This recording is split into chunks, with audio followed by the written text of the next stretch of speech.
Você está ouvindo Zoneando, seu podcast de cultura pop, nerd e afins. Depois das fases 4 e 5, a galera anda meio dividida quanto à qualidade de produção do Marvel Studios. Mas algo que ninguém pode negar é que os caras conseguiram fazer uma verdadeira obra-prima com o X-Men 97. Continuando o clássico desenho dos anos 90, a Marvel entregou drama, questões políticas, críticas sociais e cenas de ação fantásticas que resumem tudo aquilo que tem de bom nas histórias dos mutantes. E é para falar da temporada maravilhosa, da fabulosa temporada de X-Men 97 que estamos aqui reunidos hoje, né? Primeiramente, aqui hosteando este programa, aquele que não sabe se o Magneto tá certo ou não tá, mas que vai defender até o final eles entregarem o Ciclope reaça que a gente tanto quer ver lá dos quadrinhos. Estou eu, Thiago Almeida, juntamente comigo ela, que literalmente é a fênix desse programa, que ressurgiu do fogo para falar desse novelão da Marvel aí, que são as aventuras da Mansão X, minha querida Carol Tibi Martins. Eu sou a fênix. Literalmente, né, Tibi? Literalmente, né, gente? E aí, galera, Tibi Martins aqui na área. E, sim, tem política no meu desenho. Tem. Muita política, tem muita falação, tem romance, tem beijo na boca, tem drama emocional, tem de tudo nesse novelão maravilhoso que é X-Men 97, com muitas reviravoltas, cenas chocantes, adaptações fantásticas aí de arcos, histórias e sagas que marcaram tanto aquela loucura escalafobética que foram os quadrinhos dos anos 90, né? E é sobre isso que vamos falar no programa de hoje. Portanto, sem mais delongas, e vamos ao cast.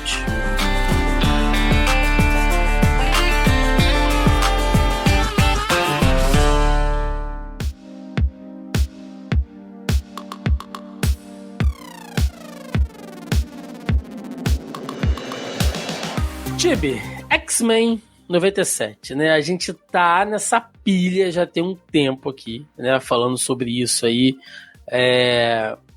A gente já vê, inclusive, né, falando nas nossas lives de quinta-feira, quem acompanha a gente no nosso canal do YouTube sabe que a gente já está há mais de um ano fazendo as lives de quinta com aquele rolê de notícias, né?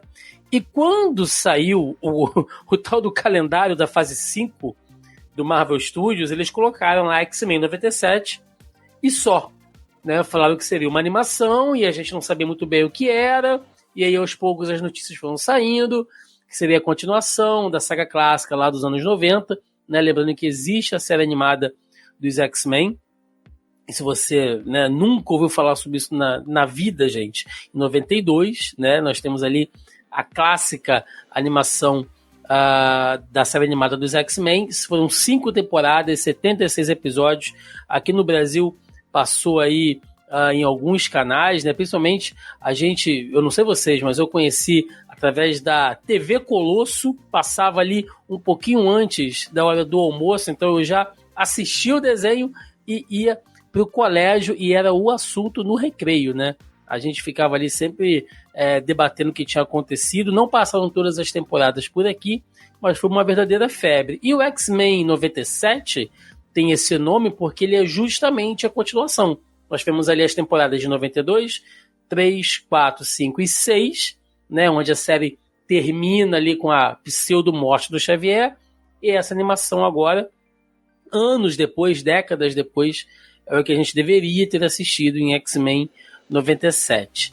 Partindo do ponto de vista da nostalgia, Tibi, eu não sei você, mas eu revi X-Men 97, inclusive tem podcast aqui na casa recente que a gente gravou sobre isso, foi um dos episódios mais ouvidos esse ano até agora, inclusive. Eu não sei você, mas você conseguiu se conectar com a coisa nostálgica dos anos 90 ao assistir essa nova animação agora? Porque é uma nova animação, né? Apesar de ser uma continuação, não deixa também de ter ali diversos elementos que mostram que sim, houve uma evolução. Acho que nostalgia, principalmente ser começa a assistir, você ouve aquela abertura, né? É o primeiro sentimento de nostalgia que você tem naquele momento, porque aquela música clássica, Sim. aquela abertura, tudo bem, né? Que mesmo ouvindo, assistindo dublado, a gente sente falta, né? Das falas, né? Ciclo, jingle. Mas tudo bem, isso é o saudosismo, né? Isso é justamente essa nostalgia que bate na gente. Acho que para quem acompanhou, né, X-Men 92 e para frente, não tem como não ter esse saudosismo, e eles pegaram e puxaram isso de uma forma muito boa, né? Foi de uma forma muito saudável, foi de um jeito... eu sou meio suspeita, né? Porque eu amo também X-Men. Mas eu achei que, assim, eles conseguiram dosar isso da forma certa, né? Não foi aquela coisa... Foi um fanservice, mas não foi um fanservice exagerado, né? Eles Sim. conseguiram trazer novos elementos, eles conseguiram trazer novas visões, eles conseguiram inserir certas coisas que, por conta da evolução da sociedade ao longo dessas décadas, né? Que não estragou a nostalgia, mas também não estragou aquilo que vem de novo. Sim. Sim, e aí só para fazer o jabá aqui de maneira correta, nós gravamos aqui, ó, o Zoneando Podcast 354 X-Men, a série clássica. Eu, Marcelinho Delgado e o João Vinícius, tá lá pra quem quiser ouvir. A gente relembrou os principais fatos, assim, os principais arcos, né, que foram adaptados na saga clássica, os personagens que mais tiveram destaque, ali tudo para fazer aquele esquenta já para assistir X-Men 97. E aí fica uma curiosidade, Tibi, porque a Marvel, a princípio, ela disse que X-Men essa animação não faria parte da saga do multiverso, né? A gente está passando pela saga do multiverso no MCU agora, e eles disseram que não faria parte. Porém, contudo, entretanto, se você entrar nesse momento agora no canal do Disney Plus e for lá na seção da Marvel, você vai ver que na divisão ali dentro da Marvel no streaming, lá do Saga do Multiverso, X-Men 97 está lá. Eu, sinceramente, assim, não gostaria de ver nada relacionado ali. É óbvio que se a gente for pensar o seguinte, se existem múltiplos universos no MCU, e o do X-Men 97 faz parte dele, assim como o universo Fox também faz parte, assim como outras coisas também fazem, beleza, show, né? Se for a título só de referência, de dizer, gente, tudo é Marvel Studios, até porque quando o X-Men 97 começa, você vê que tem a logo da Marvel e depois ela muda, né? E aparece ali Marvel Studios Animation, que é a divisão de animações dentro do Marvel Studios, beleza, se for só para dizer que tudo faz parte, né, de uma mesma unidade, de uma mesma marca. Mas eu, sinceramente, Tibi, não gostaria de ver interferência, não, porque tá caminhando muito bem sozinho, tá?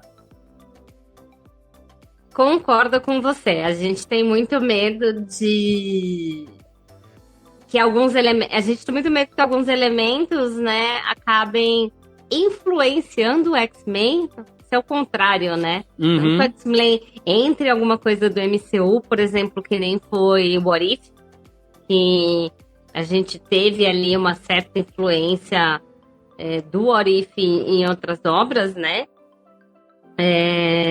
Mas eu não quero que o MCU invada o X-Men de uma forma que estrague o 97. Sim. Né? Sim. Eu acho que aparecer coisas que a gente começou a ver no 97 em outros universos, principalmente no live action, é capaz da gente ver. Mas eles têm que deixar essas próximas temporadas do 97 seguirem como se fossem continuações da própria animação clássica, né? Uhum. Independente do que eles vão pegar de pincelada para colocar no resto do MCU. Inclusive, algumas pessoas que só acompanham a Marvel pelo MCU, né, que é uma parte considerável do público, que nunca foi muito ligado em gibi, quadrinho, passou a gostar desse universo de super-herói por causa dos filmes. Isso não é demérito nenhum, tá, gente? Cada um é cada um, né?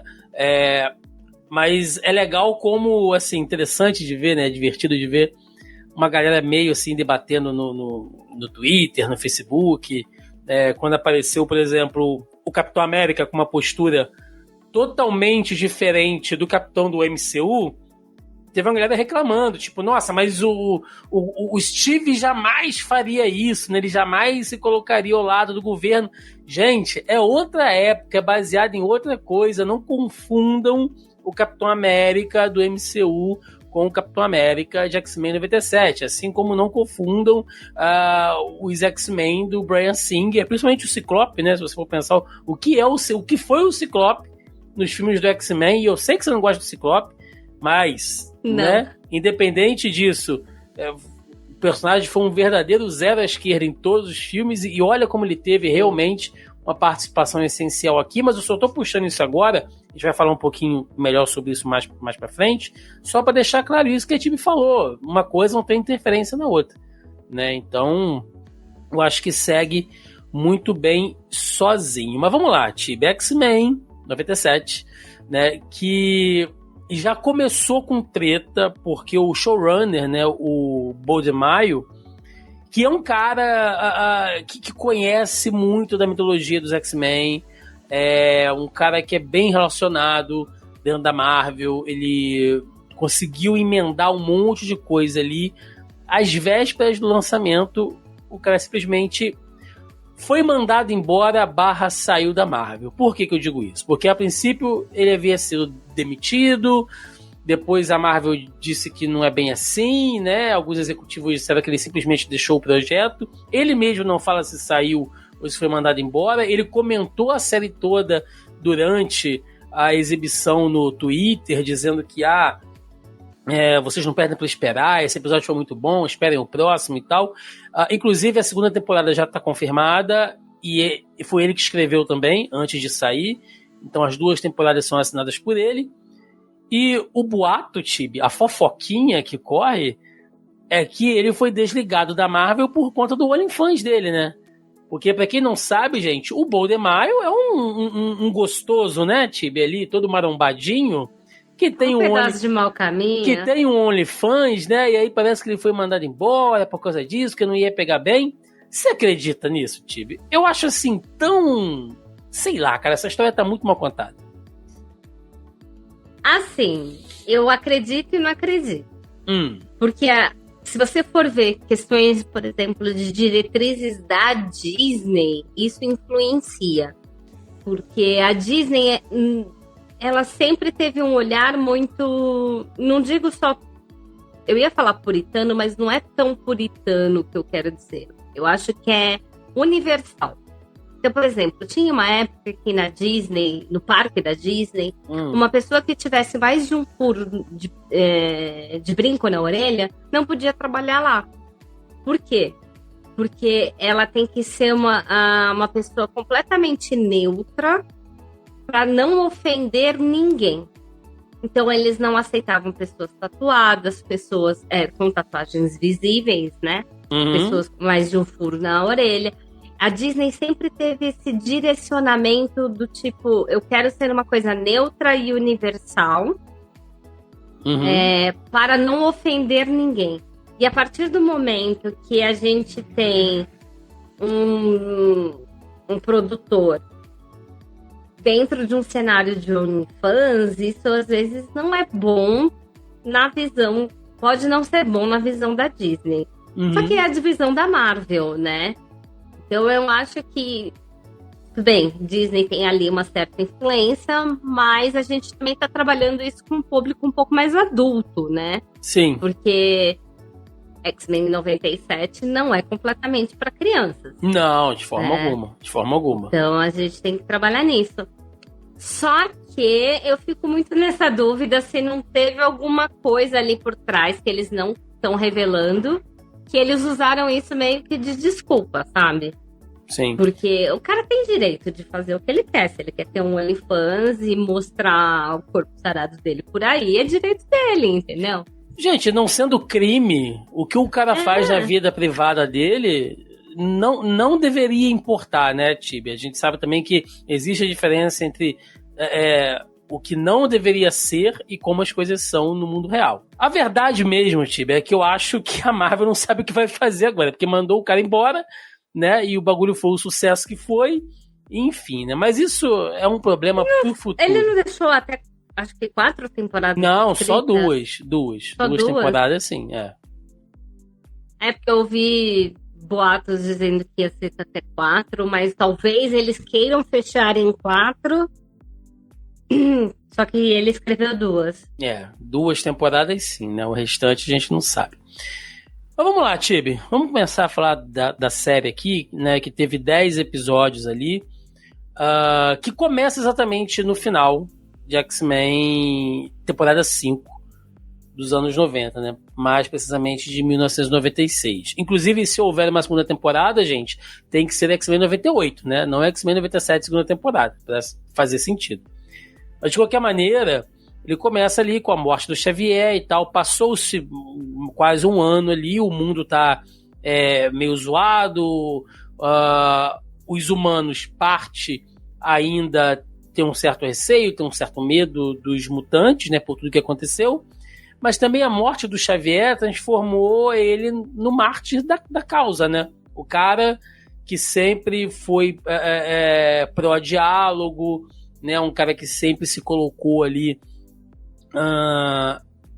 a favor, né, de uma convivência pacífica entre humanos e mutantes e tal. O cara morre e deixa a equipe ele trabalhando meio que low profile. Você vê que os X-Men também não estão se mostrando muito depois da morte dele.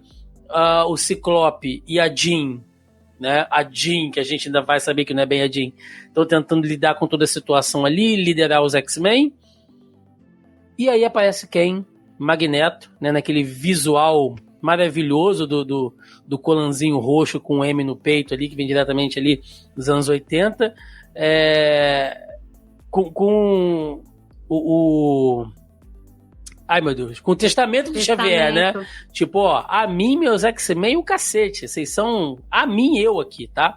Porque o Ciclope ficou falando, né, a mim, meus X-Men, não, meu amigo, a mim, Magneto, tá? Porque é tudo meu nessa bagaça, e isso causa uma reviravolta. Ou seja, a série já começou muito chocante, porque a gente sabe que nos quadrinhos o Magneto ele já deixou esse status de vilão há muito tempo, né? Ele inclusive já liderou os X-Men em outras oportunidades e já participou da equipe em outras oportunidades também. Mas para quem só acompanha os filmes e a animação, eu imagino que tenha sido bem chocante ver o Magneto como líder da equipe ali. Quem não acompanha, né, os quadrinhos ou não sabe, não tem essa visão, porque às vezes você não conseguiu também ler tudo, né? Realmente vai ter esse choque muito grande do Magneto assumindo a frente de tudo, né? Ainda mais numa situação tão delicada, né? Porque eles estão low profile, a Jean tá grávida. A Jean grávida. Né? E aí é uma nova visão dentro do cenário do X-Men, porque é uma outra... que isso muda, né? A dinâmica do grupo. E aí chega o Magneto com daquele jeito dele. Ele acaba sendo, às vezes, meio que esse, sei lá, anti-herói, né? Porque ele deixou de ser vilão e tal. Mas ele não perde a essência dele, né? O jeito dele, a tirada dele, o jeito de se impor. Por mais que ele esteja... Depois a gente vai ver, né? Ele seguindo os passos tentando seguir os passos do Xavier. Mas o final desse primeiro episódio, você chega e fala... Começou com o pé na porta e soco na cara. Agora eu quero ver o que veio pela frente. Sim, porque, inclusive, de novo, né? É divertido para quem não... E quando eu falo divertido, gente, porque é interessante ver as reações diferentes, tá? De diferentes públicos. Não é querendo achar que uma pessoa é melhor do que a outra porque sabe mais ou menos, não é isso. Mas é divertido ver a reação das pessoas que ficaram realmente espantadas com a questão do Magneto fazer parte da equipe, agora ele liderar a equipe, de achar que era um plano dele, né? De que ele, sei lá, falsificou a assinatura do Xavier no testamento ali para tomar a mansão, né? Quis dar o golpe do seguro, sei lá, para tomar os X-Men, que era um plano dele por trás daquilo, mas não. O Magneto, desde o princípio, estava comprometido com a causa do Xavier. Inclusive, toda essa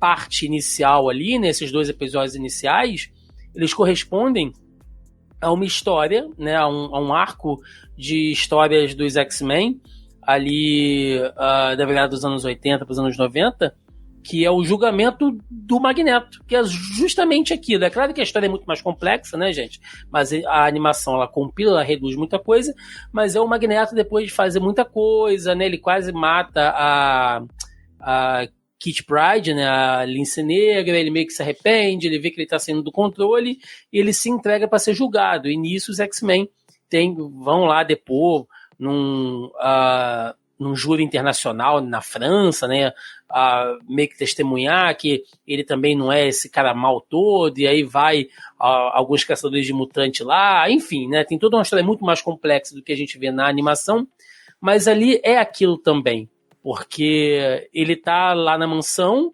e chegam as sentinelas ali, né, ou melhor, as sentinelas não, chegam os militares, né, ali o pessoal com a Cooper, né, dizendo que, ó, agora que você apareceu, cara, tu tem que ser julgado e tal, e os X-Men estão prontos para reagir, e ele não, ninguém vai reagir, né? Ele se deixa colocar aquele colar inibidor e vai ser julgado na ONU mesmo, do jeito que tem que ser, e você fica esperando o tempo inteiro que não, ele quer se infiltrar na ONU e tal. Não, gente, ele realmente tá querendo assumir o legado do Xavier, né? Essa mudança, essa evolução no personagem, para você comprar isso, é muito foda. Inclusive justifica aquele discurso dele na ONU, né, dele falando pro conselho, né, tipo, mas quando perguntam a ele, né, tipo, pô, mas será que é certo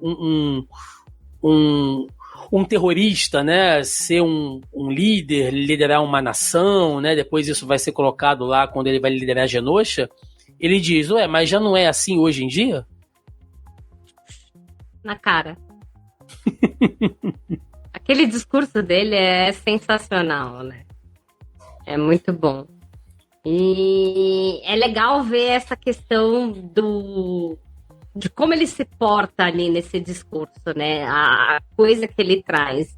E como ele puxa essa questão da veracidade de Genosha, né? Ela tem que ser vista como um espaço seguro para os mutantes, porque, de certo modo, a sociedade não é segura. Vocês têm medo da gente, a gente tem medo de vocês. Mas, ao mesmo tempo, ele quer que seja reconhecido como um Estado. Ele não quer que seja uma parada independente. Ele preza pela unificação, né? Exatamente.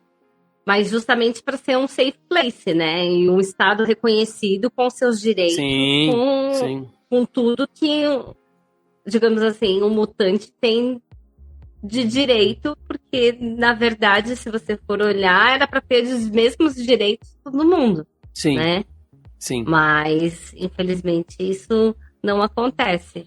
Então, todo esse discurso dele, emblemático, tipo, mostra justamente como ele está empenhado nessa visão do Xavier, e você...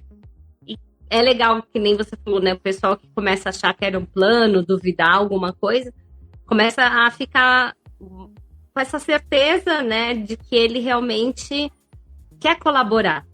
Sim. Ele quer fazer diferente.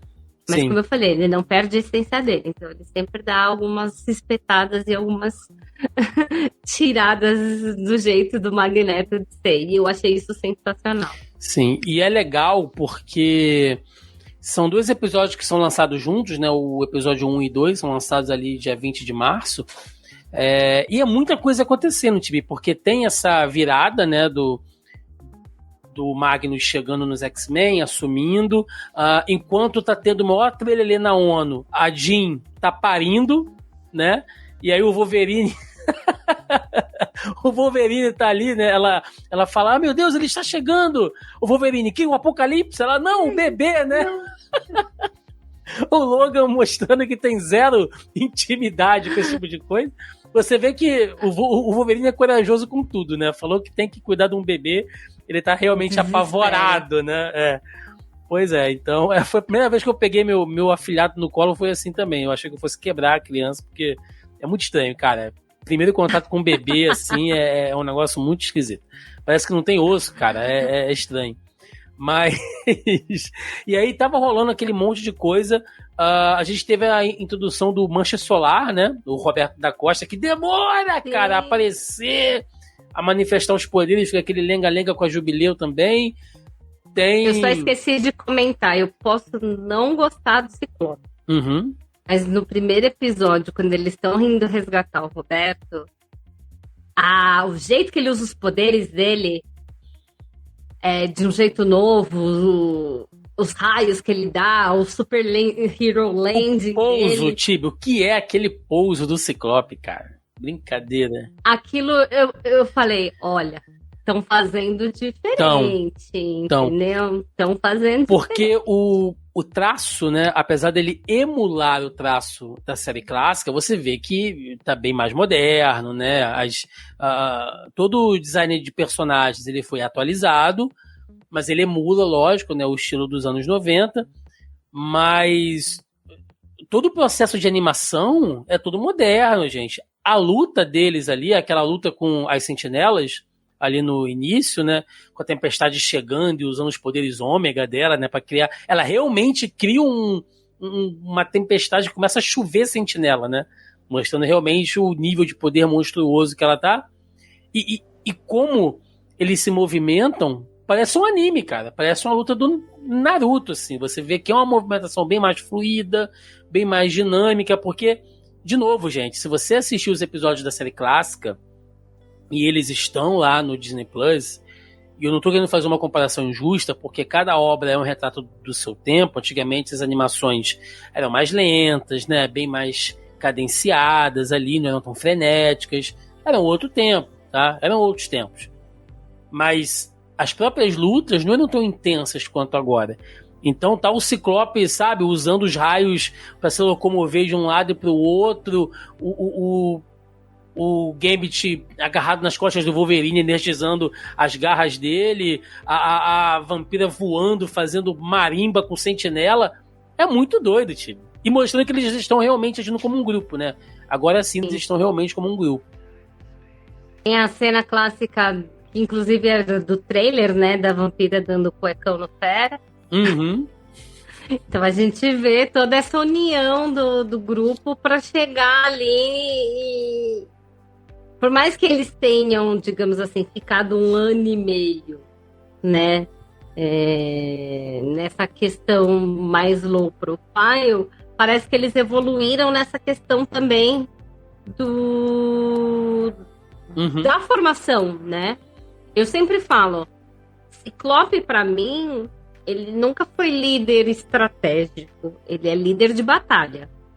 Isso ele sempre tomou à frente de uma forma muito bem feita, né? Mas não para ser o cabeça que nem o Xavier. É.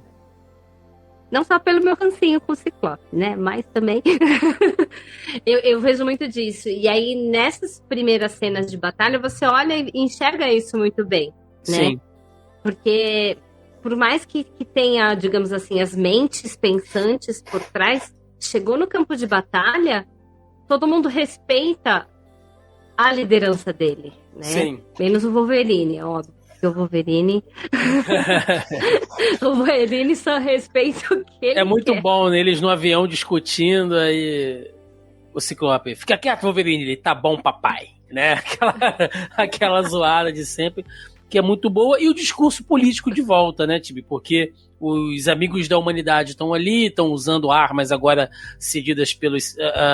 a gente depois descobre, né, que era o Bastion por trás de tudo, mas até então a gente não sabe. Eles estão usando armas feitas com parte de sentinelas, e tem todo aquele discurso antimutante, aquela coisa toda. O senador Kelly tentando, quer dizer, o senador não, o presidente Kelly agora fazendo aquele panos quentes ali, a Valerie Cooper também, não, calma, a gente não é bem assim, mas mostrando que existe muita animosidade e que o discurso político, né, toda a questão racista, de preconceito, está sempre presente ali nos X-Men como um todo. Então, começa com isso tudo, né? Começa com o drama, com a comédia, com a ação, com a crítica social. Acho que a série já chega com 2 pés na porta, assim, chega muito bem.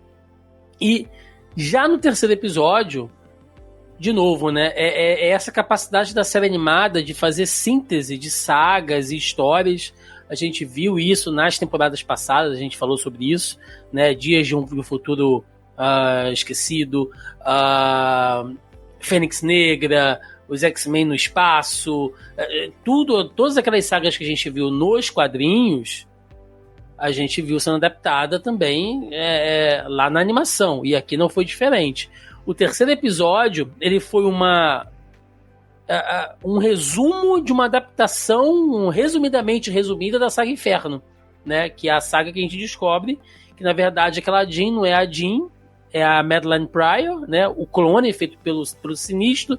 Tudo aquilo que a gente vê acontecer ali na série animada acontece lá nos quadrinhos também, na saga Inferno. A diferença é que a Madeline, ela começa a ser, por causa da raiva dela, do medo de ser rejeitada e tal, ela acaba abrindo, né, a mente dela, que é uma mente super poderosa, para influência externa de alguns demônios, ela se transforma ali na rainha dos doentes. A série animada, ela corta essa parte de demônio, coisas mágicas e tal, e foca só ali no Sinistro retornando até o ponto que ele infecta o Cable, e o Cable tem que ser mandado pro futuro.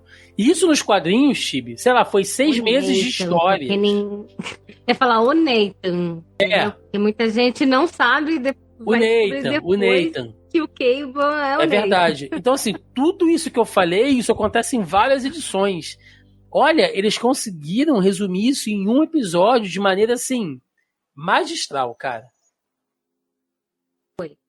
Assim, muita gente já desconfiava que a Jean Grey não era Jean Grey por alguns comportamentos dela nos primeiros episódios, né? Você fica com aquela pulguinha atrás da orelha do tipo, opa, isso daí não é muita cara da Jean Grey, né? O que aconteceu? A maternidade mudou ela tanto assim? Depois você tem a certeza de que não é realmente a Jean Grey e você tem aí a Madeline Pryor. A questão de toda a batalha, de toda a construção deles e da volta do Sinistro é sensacional. Porque eu acho que, assim, não vi uma cena de batalha ruim a série inteira, né? Então eu não vou ficar repetindo isso várias vezes, senão eu vou falar, nossa, essa batalha foi muito... Mas tem algumas que depois a gente vai ressaltar por algumas questões, Sim. Né? Mas algumas coisas foram um pouco rápidas, justamente por conta do tempo do episódio, mas eles conseguiram condensar toda a história, né, todo esse arco, de uma forma que você consegue entender o que é. Pequenos detalhes que você vê nas HQs que foram cortadas não fazem falta, e que você consegue seguir a história daquele ponto em diante sem... com curiosidade do que vem acontecer, né? Com o interesse do que vem acontecer. Sim. Não foi uma coisa corrida, cuspida e que não tem sentido para a história, né? Sim. Eles conseguiram fechar isso de um jeito muito bom, cara, em 30 minutos. Sim. Porque de novo, né, gente? A série é uma continuação das temporadas anteriores. Antes de X-Men 97, nós temos 70 e poucos episódios. Então, quem acompanhou toda a questão do Sinistro, fazendo as experiências lá na base da Terra Selvagem, né? E depois a saga da Fênix e tudo que a Jean passou, enfim, sabe? Não cabe toda aquela coisa de demônio, né? Mas não é o bispo que manda o Nathan pro futuro, quem manda ele é a mãe Ascani, cadê o Apocalipse? Gente, é uma adaptação, e como adaptação ela tem que ser resumida e ela tem que usar elementos do que foi apresentado antes. Você não pode simplesmente pegar coisas diretamente do quadrinho, se elas não vão fazer sentido no universo da série animada, sabe? Então, visto por esse ponto de vista, né, eles já colocaram a Madeline com um visual de perigótica. Eu já gostei, né? Ficou muito bom. Aquele visual dela ali... E é um episódio, né, que é dramático, o Ciclope, né, falando que eu não vou fazer igual meu pai, não vou abandonar meu filho, né? Aí 1 minuto depois, eu não consigo ficar aqui, e vai embora, e abandona o filho.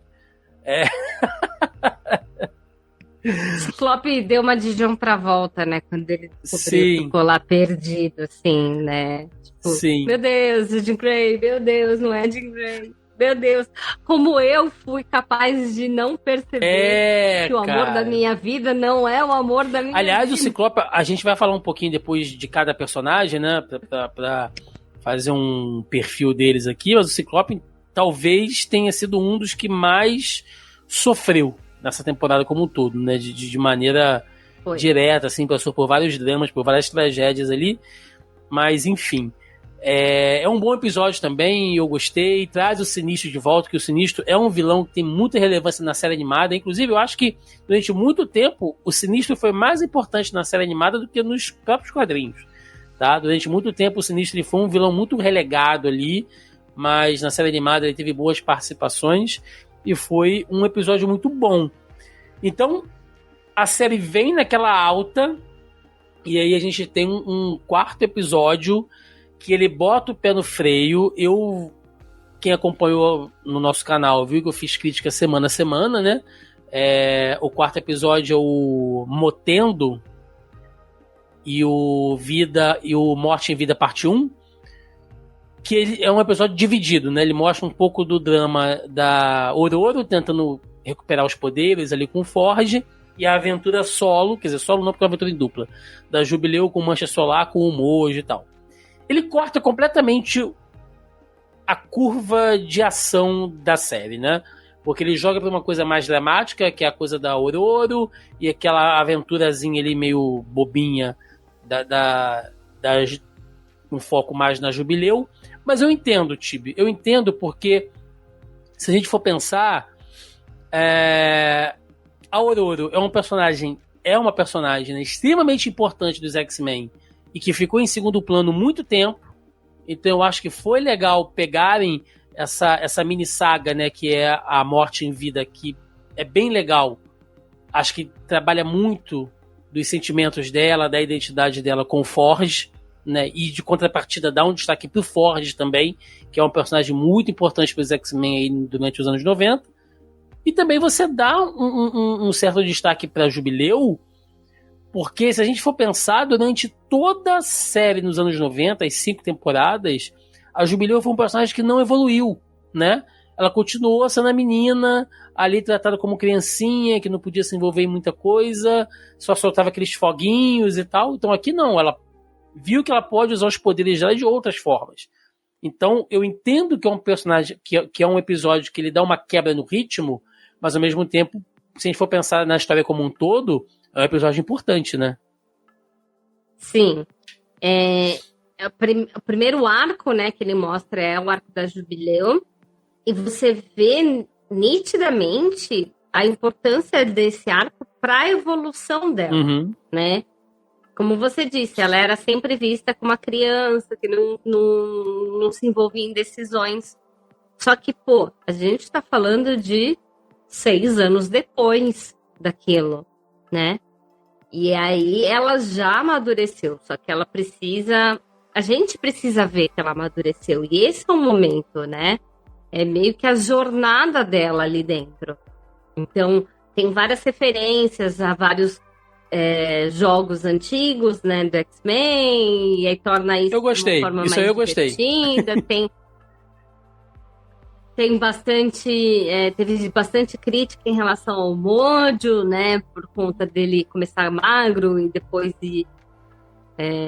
a justificativa pelo qual ele começou magro. Mas tem um ar da modernidade também, justamente de puxar um pouco para esses anos depois, né?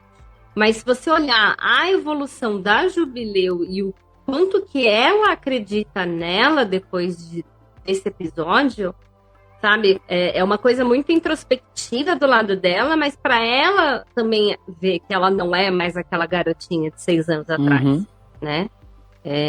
Então ela, nesse ponto, foi super importante, porque o posicionamento dela dali para frente muda em muita coisa. Sim. E na questão do arco da Ororo, você está falando de uma das personagens mais fortes, né? Que poderia também, do mesmo modo que ela resolveu muita coisa lá no começo, né? Ela poderia resolver muita coisa ali. E esse arco que ela perde os poderes e que ela vai atrás, né? De solucionar isso é muito importante para ela se descobrir quem ela é, independente da deusa e dos poderes, né? E você vê o início disso, então a profundidade, a semelhança dos dois arcos, tanto da Jubileu com a Ororo, de olhar para dentro, se enxergar e descobrir quem você é muito similar nesses dois pontos. Então ele quebra um pouco a ação do jeito que estava, a história do jeito que estava, mas na hora que você olha por esse prisma, você vê, opa, né? São dois momentos que são semelhantes, cada um ao seu modo, mas que vai trazer ali a relevância e a importância para o resto da história. Sim. E é interessante falar, né? Você citou aí a questão das referências dos jogos, né? Na parte ali da Jubileu. O Mojo é um vilão que eu não gosto. Eu acho o Mojo chato pra cacete, mas beleza. Assim como você tem ranço com o Ciclope, eu tenho ranço com o Mojo. Então eu sei que é um negócio pessoal meu. Mas... Eu jogo o Marvel Torneio dos Campeões e o Mojo é muito chato de lutar contra ele. Mas a parte de referência aos jogos foi muito legal, né? Ali o X-Men do arcade lá pela Konami. A gente viu, inclusive, quem tá assistindo o podcast pelo YouTube, né? Quem tá vendo a nossa versão em vídeo, é o jogo que tá passando aqui atrás de mim, né? É a versão lá do X-Men do arcade. Tem o X-Men do Super Nintendo, né? O Mutante Apocalypse, o Clone Wars do Mega Drive, o Children of Atom, né? Que é aquele jogo de luta dos X-Men. Tudo tem um pouquinho de referência de tudo naquele episódio, é muito legal. Agora, a parte da Ororo, você disse tudo, né? Eu acho que a gente até já pode fechar, porque a gente vai ver essa conclusão numa segunda parte mais pra frente, mas a gente pode até fechar essa questão do arco dela, porque nos quadrinhos é uma coisa toda muito, muito profunda, né? Porque ela tá muito magoada, tá muito sentida por ter perdido aqueles poderes, e o Forge, ao mesmo tempo, tem a questão de que, mal ou bem, ele é quem desenvolveu a tecnologia que afetou ela, né? Porque o governo usa aquela tecnologia dos colares inibidores para criar aquela arma com a qual ela é atingida, então ela passa a gostar dele e depois ela fica ressentida, como se ele fosse uma espécie de traidor da raça, né? Alguma coisa assim. Então fica uma rusga entre eles. Vem a coisa do adversário, né? Que é aquela entidade ali que enfrenta eles, que tem a ver com o passado do próprio Forge, né? Porque o Forge ele tem sangue indígena, né? Norte-americano. Então, segundo uma profecia lá, quando ele nasceu, ele deveria ser um poderoso xamã, se ele tivesse assumido, logicamente, né, a função dele como líder espiritual da tribo dele, mas ele resolve que não, ele resolve partir para a parte tecnológica, né, já que os poderes mutantes dele empurram ele para isso. Então esse adversário ele volta para cobrar ele de algo que ele deixou lá pelo passado dele, ou seja, tanto o Forge como a Ororo, eles têm que lidar com coisas do passado que foram deixadas de lado, né?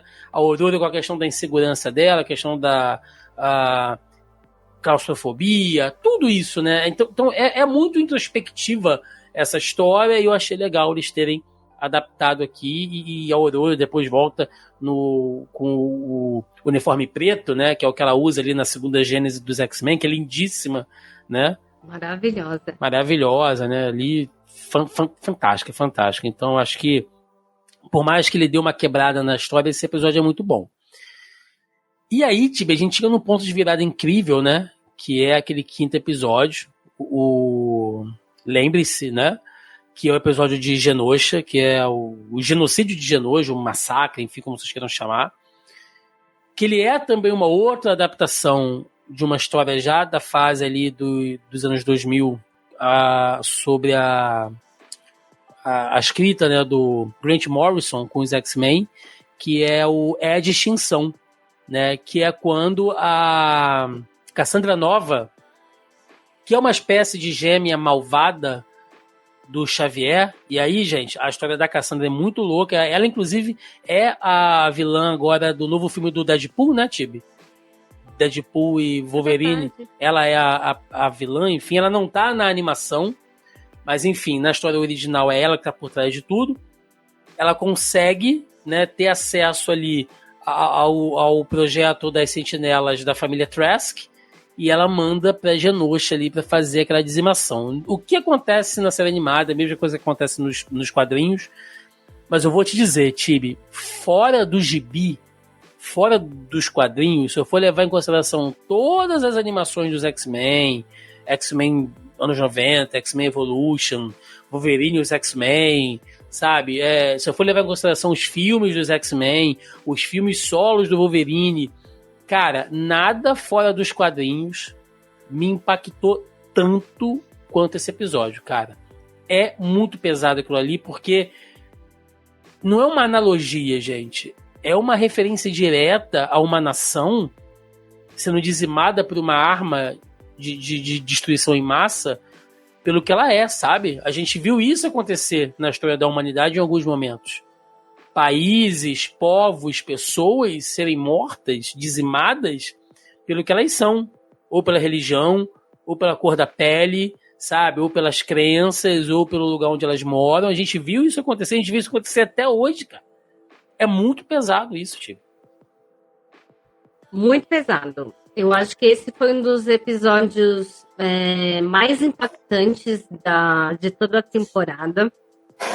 É um episódio com muito culhão, para começar, por 2 motivos, né? Primeiro, pela abordagem do que ele faz, que, se você for ver, principalmente, né, do que a gente vive no nosso cenário atual, tem muita relação, né? A gente vê o que está acontecendo aí, né? Quase uma terceira guerra mundial. Tá tenso, o mundo tá tenso, Palestina tá tenso. E aí você vê esse ataque, por exemplo, a gente que gosta muito de cultura japonesa, né? A gente vê como Hiroshima ainda impacta muito, né? Principalmente os mais antigos. Quantas obras não são referentes a Hiroshima e Nagasaki por conta da bomba atômica. Então, são coisas que a gente passou. E ele traz toda essa pauta à tona novamente, né? Com a dizimação de um povo por questões sociais e políticas, né? E já pode pular? Pode, vambora. E ele tem o culhão de realmente você terminar o episódio com a dúvida de se 2 personagens morreram, né? O Gambit e o Magneto. Fora todos os outros que você não sabe quem morreu ou quem viveu. Porque é uma luta tão frenética e tão impactante que você fica: esse aqui morreu ou esse aqui tá vivo? Esse aqui eu não sei o que aconteceu com ele, porque caiu um prédio em cima dele, mas ele é um mutante, né? E cada detalhe da batalha é muito bom, é muito bem feito, porque você fica ali, né, do tipo, ai meu Deus, olha isso, ai meu Deus, olha aquilo, ih, o que aconteceu, né? E ainda mais depois da carga dramática, né? Porque o Magneto, ele é escolhido para liderar a Genosha. Aí vem toda aquela questão do baile, onde ele traz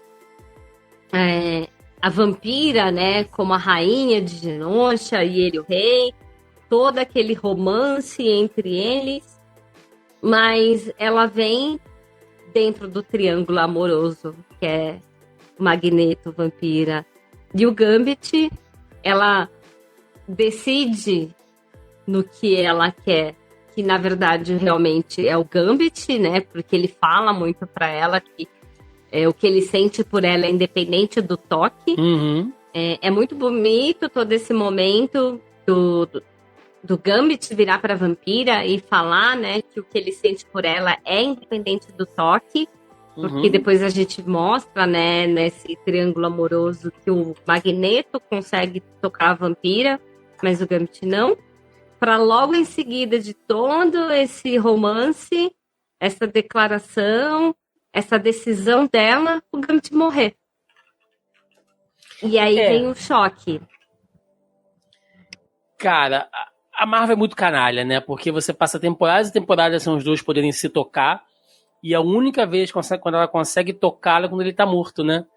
E aí ela fala, gatinho, não consigo mais sentir você. Meu irmão, aquilo ali é pra acabar com o caboclo, assim. É pra destruir você naquele momento, porque é muito forte, né? É muito pesado. E essa coisa, né, do próprio passado da vampira, que ela é muito atormentada também, né? Ela não teve uma vida fácil, os pais não lidaram bem com a coisa dela ser mutante, o fato de ela não poder tocar outra pessoa, né? Você tem que se ausentar do contato físico com alguém, então, mesmo entre os mutantes, ela tá sempre sozinha, né? Ela não tem afeto, ela não tem contato, e aí o que ela passou pelas mãos da Mística foi usada, todo o trauma dela com a Carol Danvers, né, que ela se culpa pelo que ela fez com a Miss Marvel, e o relacionamento dela com o Magneto, a gente aprende um pouco isso, inclusive também tem uma referência dela ali usando aquela roupinha lá da Terra Selvagem, né, que é tão famosa nos anos 90, a roupinha dela de shortinho também, que é super clássica ali, do visual feito pelo Jim Lee. Então, tudo isso, sabe? Gente, são várias pequenas pontinhas que vão sendo unidas nesse ápice aqui. E quando aquela sentinela gigantesca chega destruindo tudo, é o fim de um sonho, sabe? As estátuas do Xavier e do Magneto desmoronando em cima dos mutantes, é um sonho desmoronando. E o mundo inteiro tá vendo aquilo, tipo, meu Deus, sabe? E aí, cara, acabou.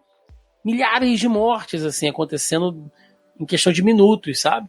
E é o que você falou, não se sabe o que aconteceu, né? O sanguessuga olhando pro Magneto, né? Tipo assim, implorando pela vida dele, porque ele não quer morrer, e o Magneto sem saber o que ele vai fazer, né? E todo o sacrifício do Gambit, cara, assim, um episódio fantástico, né? Fantástico. O Cable tentando ajudar, mas não consegue, né? Tem um contato ali com a Madeline e não pode reencontrar com a mãe por muito tempo. É tudo muito trágico, assim.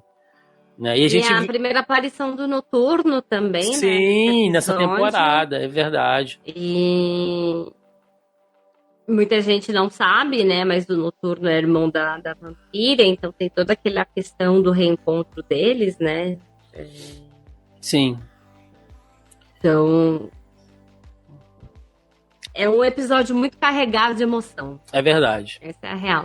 É verdade. E aí depois a gente vai ver, né, as consequências, a Emma Frost sendo resgatada ali, manifestando uma mutação secundária, né, que é a coisa dela transformar o corpo em diamante, que também é uma coisa que o Grant Morrison introduz nas histórias dos X-Men, depois fica meio abandonada, mas a gente vai, né, vendo ao longo da série que o ataque de Genosha tem muita relevância. Nos próximos episódios, né, aí a gente pode dar uma mesclada aqui, uma acelerada, porque começa a ser a resolução de coisas que foram apresentadas até o final, né, que está dividido ali em 3 partes. A gente, de novo, tem uma quebra no ritmo, que você fica querendo ver o que vai acontecer em Genosha, e o episódio seguinte, ele vai te contar o final da saga da Aurora, que a gente já falou aqui, mas também vai mostrar o que aconteceu com o Xavier, né? Porque, afinal de contas, ele não tá morto porra nenhuma, esse velho canalha, ele tá no espaço, né, deitando e rolando com a Lilandra, e isso também é outra saga dos quadrinhos dos anos 90, que o Xavier tá no Império Shi'ar, né, e aí ele pode andar por causa daquele exoesqueleto também. Eu, particularmente, eu acho essa parte do Império Shi'ar chata, tá? Eu sempre achei meio chato essa parte dos X-Men no espaço.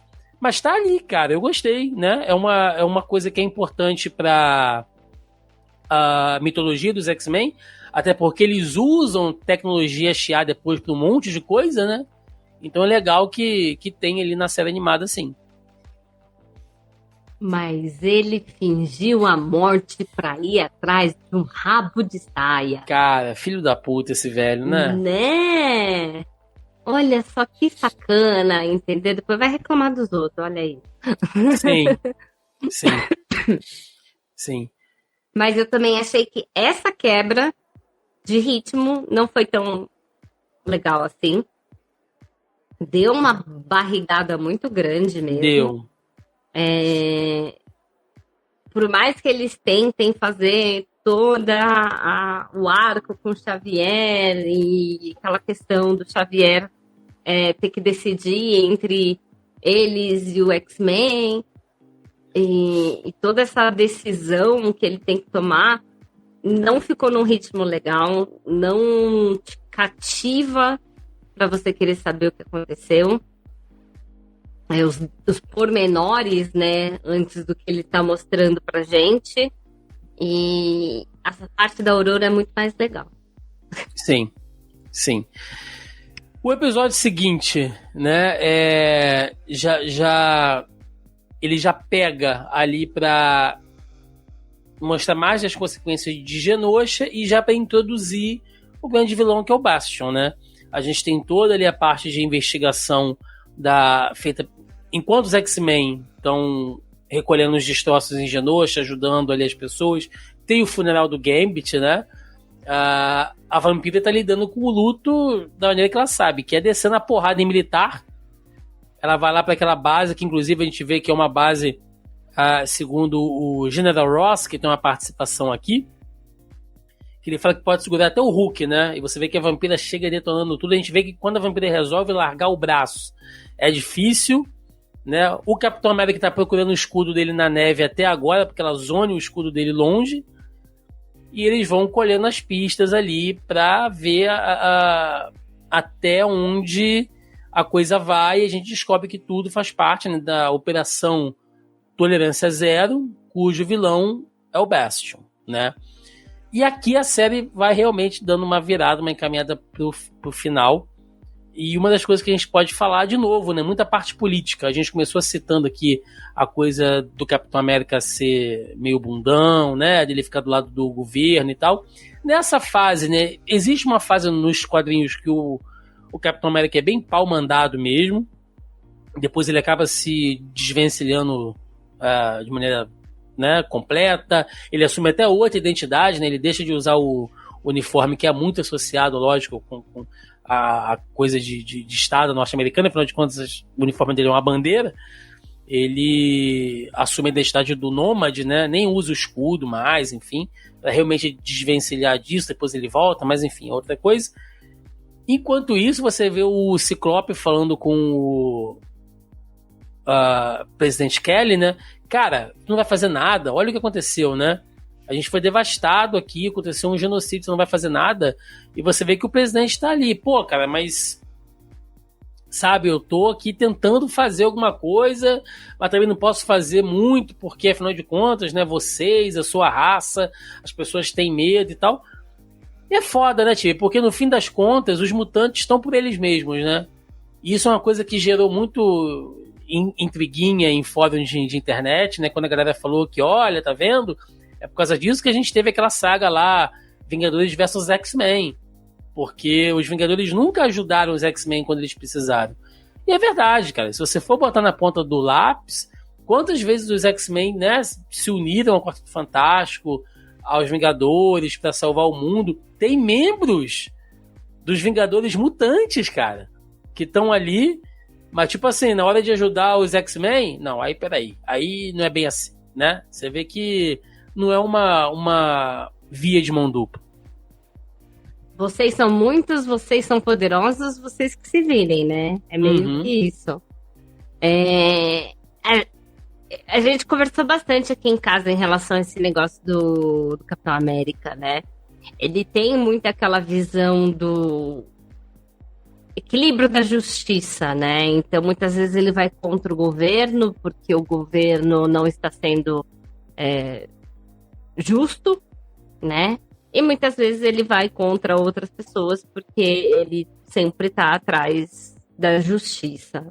Só que a gente sabe que, às vezes, o que é justiça para um não é justiça para o outro, né? Sempre tem dois lados da moeda.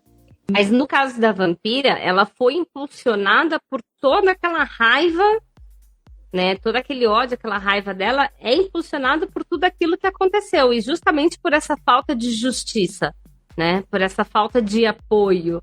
Por isso que ela sai detonando tudo que ela pode pela frente, né? E aí mostra, apesar de... Eu não lembro se nas sagas passadas conta a história dela, mas mostra que os poderes dela são... Sim. Do caralho, entendeu? Sim, quando ela resolve botar pra quebrar é muito bom, cara. É muito bom. E aí a gente chega no arco final, né? Que é que é dividido em 3 partes, né? Chamados Tolerância é Extinção. Que aqui a gente tem uma mistura de muita coisa, tá? Tipo, a gente tem uma mistura da saga Tolerância Zero, né? Que tá dentro ali daquela coisa das histórias do Messias, né? Que a gente vê lá também nos X-Men. Que é muita coisa ali, reflexo da saga Massacre, né? Que depois eles voltam naquilo ali depois de novo. Então, é um vai e vem de coisas que acontecem ali. A gente vê que o vilão escolhido é o Bastion, e pra mim foi uma surpresa. Eu sei que tem uma referência dele naquela foto, lá no mural do Forte e tal, mas eu jamais imaginei que a série animada fosse usar o Bastion aqui. Tá? Jamais pensei que pudesse ser o Apocalipse, pensei que pudesse ser a Cassandra Nova, né? Eu apostei até que fosse ela ali por causa do que já estava acontecendo, mas não, cara. Puxaram o Bastion e deram toda uma origem para ele, que aqui entra toda a questão da crítica social que faz parte das histórias dos X-Men, tá, gente? Porque quem ouve a gente aqui já há muito tempo, me acompanha, já me ouviu falar isso uma porrada de vezes, tá? Mas eu acho que sempre vale a gente repetir, porque é muito legal você ver os bonequinhos sendo na porrada, né? A ação, a briga toda ali. É legal demais. A gente adora. Mas pode ser mais do que isso, sabe? E X-Men sempre foi mais do que isso. Porque não é só mutante soltando raiozinho do olho e botando garra pra fora e retalhando tudo. Não, gente. Tem as questões das críticas que sempre existiram. X-Men, o cerne das histórias dos X-Men é isso, né? E todo esse arco envolvendo o Bastion trabalha nisso, né? Porque a própria origem dele, se a gente for pensar, que nos quadrinhos é muito maluca, né? Ele é uma coisa, uma mescla do Molde Master com o Nimrod, que é fundido ali num fluxo temporal e tal. As coisas malucas das histórias dos X-Men, mas na série eles simplificaram, né, de que ele, no fim das contas, Tibi, o Bastion era um mutante. Porque ele nasceu de um pai que foi, entre aspas, infectado pela essência do Nimrod. Isso fez com que ele nascesse podendo se comunicar com as máquinas, né, sendo um tecnopata, tanto que o Xavier vai até a casa dele para tentar recrutar ele. E o fato de ele poder se comunicar com as máquinas fez com que a mente dele fosse afetada pela consciência do molde mestre. Então e os pais dele também, né? Você vê que, pelo que o Xavier fala, a gente tentou ir lá recrutar ele, mas a mãe dele não quis, falou que o filho dela não era anormal e tal. Então você já entende que provavelmente ele veio de um lar preconceituoso, racista, com a questão mutante. O Bastion, ele é o resultado disso tudo, né? De alguém que não se entende como o que ele não se aceita, ele não aceita que ele é um mutante, ele não se reconhece como um mutante, e quando a pessoa, e aí trazendo isso para a vida real, né? Quando a pessoa ela não se reconhece, Tibi, quando a pessoa não se aceita, tudo que ela faz é movida por medo, por raiva, por rancor, né? E você só traz destruição pra tua vida e pra quem tá à sua volta, cara. Porque se você não se aceita como você é, porque ali ele é mutante, se fosse na vida real ele poderia ser muitas outras coisas. Quando você não se compreende, não se aceita, a sua vida é muito mais difícil, né? Então o Bastion, ele é a representação disso tudo, sabe? Então, como eles conseguiram dar um fundo para um personagem que nos quadrinhos, ok, tem uma participação, mas na série animada, como ele ganha mais corpo, né? Eu achei incrível a forma como usaram ele aqui. Eu achei sensacional, também fiquei super surpresa quando a gente vê quem que é o vilão, né? Porque a gente vê o Sinistro no meio do caminho, e aí quando a gente descobre quem que realmente é o vilão por trás, né, de tudo aquilo, a gente tem essa surpresa agradável. E tudo isso que você falou em relação ao raciocínio, né, ao comportamento dele, é muito isso.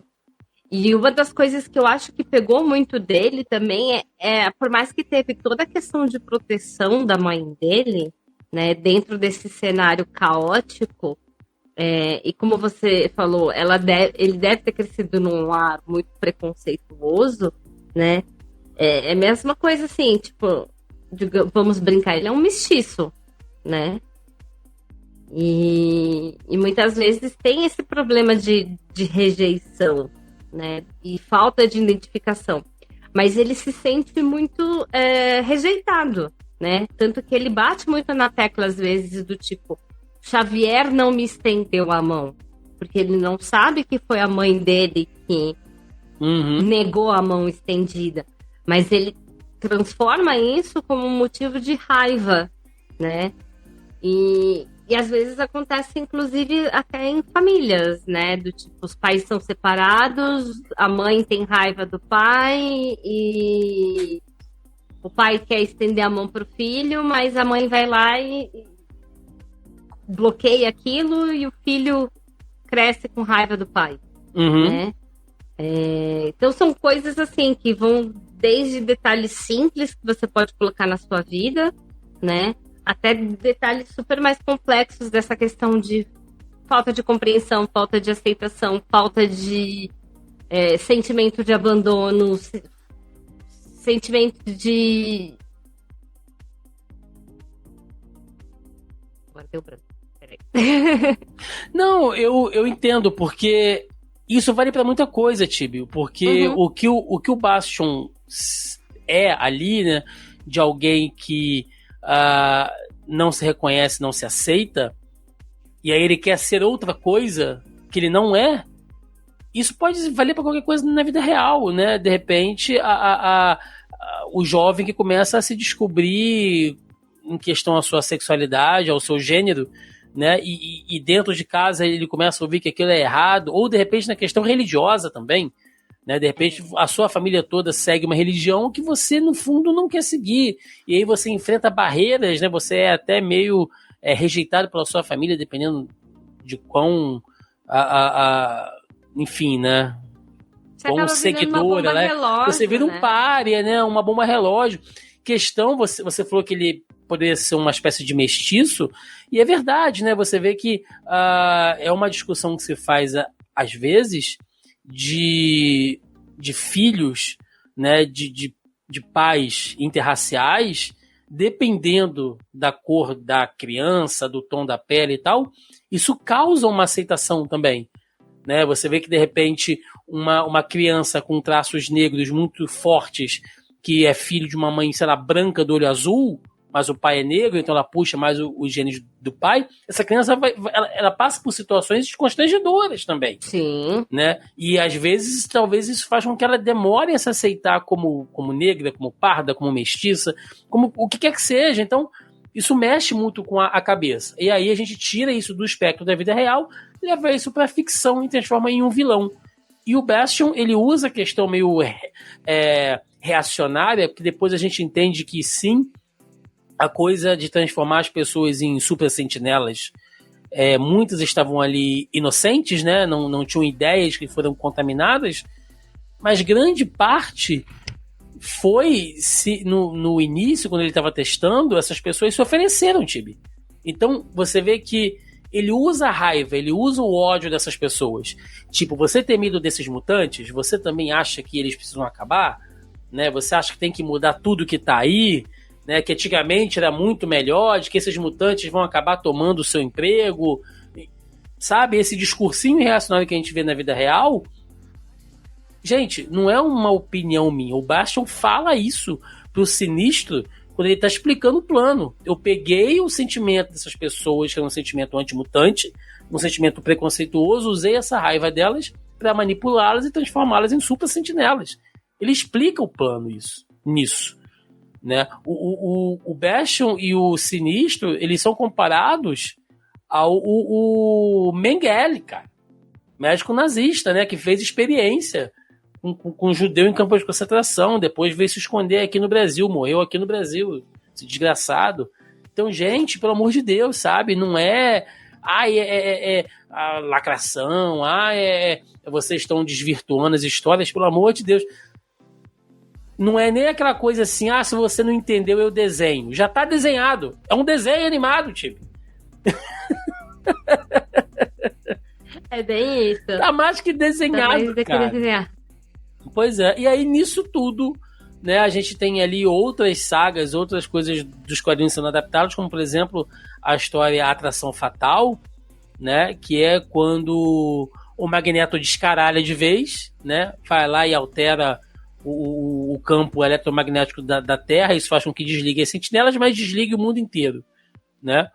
E vai fazer com que os X-Men partam para cima dele pro tudo ou nada, né? Inclusive tem aquela cena retirada dos quadrinhos fantásticas, ele retirando o Adamantium do Wolverine, né? Eu voltei a ser o Thiago, o molequinho, sabe, que comprou esse quadrinho e ficou, tipo, com os olhos estatalados, assim, tipo, meu Deus, e agora, Wolverine, sem Adamantium e tal.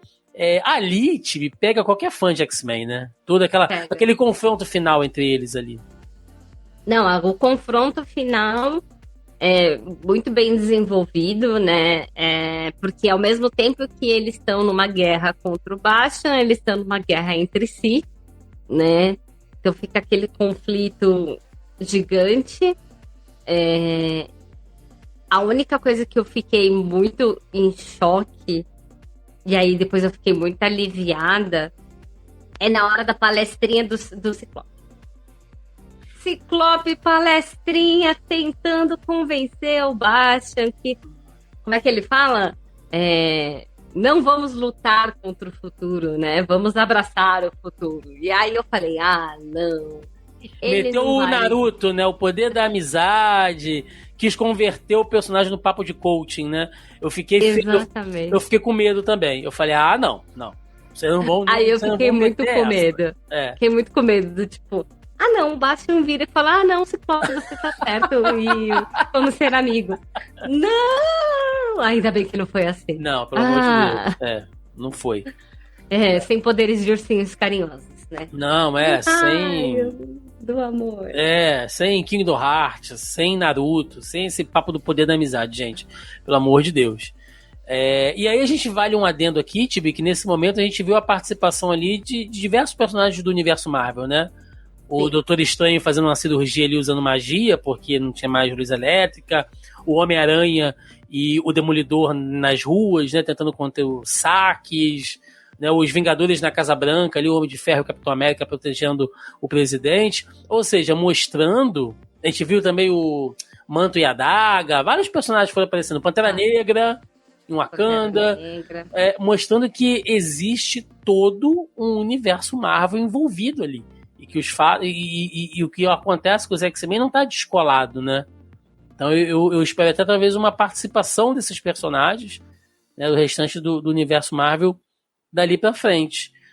E todo o diálogo, como é uma série bem escrita, né? Aquele diálogo do Xavier com o Magneto, na analogia de que a mente do Magneto é uma tempestade, né? Onde ele se afoga em toda a dor que ele passou, em todo o ódio que ele mantém dentro dele, e que ao mesmo tempo ele afasta as pessoas dele. Ele vê aquele barco ali com a Wanda, o Pietro, a Vampira e a Polaris, né? Se distanciando dele e ele se afogando naquilo. E o Xavier, não, eu vou ficar com você até o final, mas ao mesmo tempo tendo que lobotomizar ele, né? Usando ali tudo bem que ele volta, né? Que nos quadrinhos não é bem assim. Aquilo ali, inclusive, é o que vai dar origem ao Massacre, né? Quando eles tocam a mente daquela maneira, aquilo futuramente pode dar origem ao Massacre. Então, é um fechamento, Tibi, muito bom. A série fecha de um jeito, assim, que você não sabe o que vai acontecer agora, né? A equipe vai se dividir, um lado vai ficar com o Xavier, um lado vai ficar com o Magneto, né? Então termina de uma maneira assim que você fala, pô, tem que ter a segunda temporada, cara, porque eles estão espalhados no tempo agora, né? Já começa a mexer com outras sagas, porque a equipe que foi lá pro passado tem a ver com aquela história da ascensão do Apocalipse. Foi uma historinha dos anos 90 também, apresentando a origem do Apocalipse, ele lá com o Ramatut, né, que futuramente vai ser o Kang. Olha só como é que as coisas são, né? E a parte do futuro, que é a adaptação ali também da história, as aventuras de Ciclope e Fênix, onde eles estão no futuro, com a mãe Ascani, né? E aí tem toda a questão do Apocalipse, que é um mundo, né, que é uma realidade dominada pelo Apocalipse, e tem a questão do clone do Nathan, que depois vira o conflito. Olha quanta coisa os caras abriram a porta pro futuro de X-Men. Deixaram muitas pontas soltas e, para quem conhece melhor, né, a história dos quadrinhos, tem muitos arcos que dão para ser adaptados, né, muitas sagas que dá para ser adaptadas, e você fica assim, para onde que eles vão, né? Sim. Mas uma das coisas que eu achei muito curioso é que a gente tem aí, né, mais uma vez a presença, mais uma vez em todas as obras, né, a presença do Apocalipse. Sim. No passado, no presente e no futuro. Sim. Né? Então isso já é um indício de quem, né, vai ser ali o grande vilão da próxima temporada. Você acha que a segunda temporada pode ser uma era do Apocalipse? De que interagir com o Apocalipse nas 3 linhas do tempo, digamos assim, passado, presente e futuro, pode dar um tilt, sei lá, na linha do tempo e transformar tudo na era do Apocalipse? Porque eu acho que pode ser. Pode ser. E ele termina ainda pegando... Porque, assim, a gente tem ele pegando a carta do Gambit. Sim. Wolverine sem Adamantium. E é ele que devolve, né, o Adamantium pro Wolverine, transformando o Wolverine no Cavaleiro do Apocalipse, né? Sim. O Gambit também vira, né? O Gambit também vira Cavaleiro. Então a gente tem ali alguns indícios que pode ser esse o caminho que eles vão seguir. A gente só tem que esperar agora pra ver a conclusão disso. Oh, meu Deus. E a gente sabe que depois da Era do Apocalipse, se for seguir os quadrinhos, vem o Massacre. Sim. Se vier o Massacre, aí você envolve o universo Marvel como um todo. Eu chuto, Tibi, aí são teorias da minha cabeça, vozes da minha cabeça, que X-Men 97 pode ser a porta de entrada para todo um universo animado da Marvel, sabe?